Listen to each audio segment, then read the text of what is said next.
فيه رؤيتين عن الحرز اللي هو لا إله إلا الله وحده لا شريك له، له الملك وله الحمد وهو على كل شيء قدير. رؤيتين عظيمة جدا جدا جدا عظيمة، نحتاج نتفكر فيها ونتأملها ونطبق. الرؤية الأولى تقول صاحبتها: في الليل قبل ما أنام كنت أردد الحرز لا إله إلا الله وحده لا شريك له، له الملك وله الحمد وهو على كل شيء قدير. تقول قبل أنام وردد لين نمت. تقول وأرى رؤية، رأيت أني في المنام نفس المكان نفس الوضعية اللي قبل النوم أردد الحرز وأنا نايمة، وفي يدي مفتاح كذا رص عليه، وعلى وضعية اللي بفتح رص عليه بقوة وردد الحرز في النوم. شوف الرؤية العظيمة، قبل النوم تردد الحرز، رأت أنها تردد الحرز وفي يدها مفتاح في وضعية فتح كذا وشادة عليه وتردد الحرز في المنام. هذه الرؤية سبحان الله العظيم، يعني المفتاح وشادة عليه وتردد الحرز، معناها أن الحرز هذا الذكر العظيم اللي هو لا إله إلا الله وحده لا شريك له، له الملك وله الحمد وهو على كل شيء قدير، مفتاح لشفائك، مفتاح لرزقك، مفتاح لثباتك، مفتاح لكل خير، مفتاح للبعد عن كل شر، مفتاح لكل خير.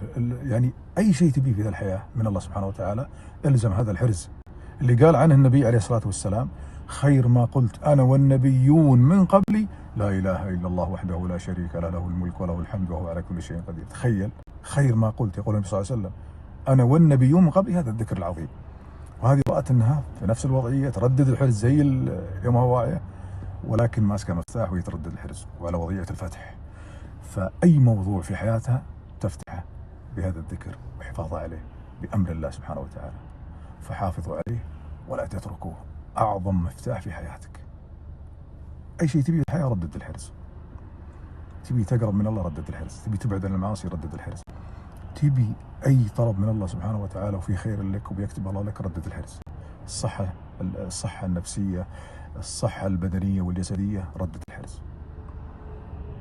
أعظم مفتاح ممكن تلقاه في هذه الحياة، فلا تتركه. لا إله إلا الله وحده لا شريك له، له الملك وله الحمد وهو على كل شيء قدير سبحانه وتعالى. فالزم مفتاحك. الرؤيا الثانية عن هذا الذكر العظيم الحرز اللي هو لا إله إلا الله وحده لا شريك له، له الملك وله الحمد وهو على كل شيء قدير.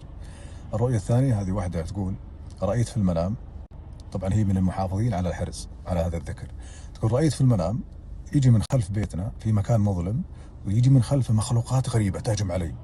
تقول: وأنا أصوبها شيء معي وتطيح، كل ما صوبت واحد يجيني واحد أكبر منه، مخلوق غريب أكبر منه، وأصوبه ويطيح، وهكذا لحد ما انبنى جدار بيني وبينهم، جدار سكر بيني وبينهم تماما، وانكتب على الجدار: لا إله إلا الله وحده لا شريك له، له الملك وله الحمد وهو على كل شيء قدير. الله أكبر، والله العظيم. هذه الرؤى يعني هي واضحة لأكثر الناس اللي فيهم يعني عقول ويتدبرون.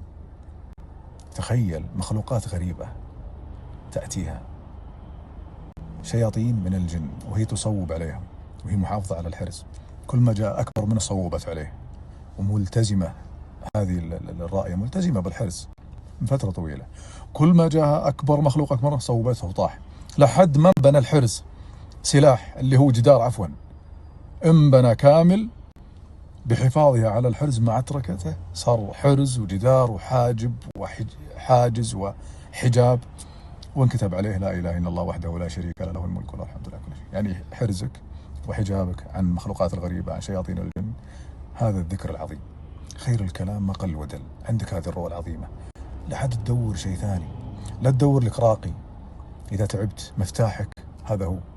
لا تدور لك أحد يدعو لك، يعني أنت تدعو لنفسك، ولا مفتاحك أثبتت أنه مفتاح عظيم لك. الرؤية الثانية أثبتت أنه سلاحك ضد شياطين الجن وضد الأسحار، ضد الأمراض وضد كل شر، سلاحك. شوف هذه الرؤية، ترميهم تصوبهم، يجي أكبر منه تصوبه، يجي أكبر منه تصوبه، لحد ما انبنى جدار وانكتب عليه الحرز. تبي غير كذا يعني تبي شيء أكبر من كذا وضوح، أكثر من كذا وضوح على قوة وعظم هذا الذكر العظيم؟ فلا إله إلا الله ولا قوة إلا بالله. فحافظوا عليه ولا تتركوه يوميا، وأكثروا منه، وأبشروا، مفتاحك وسلاحك.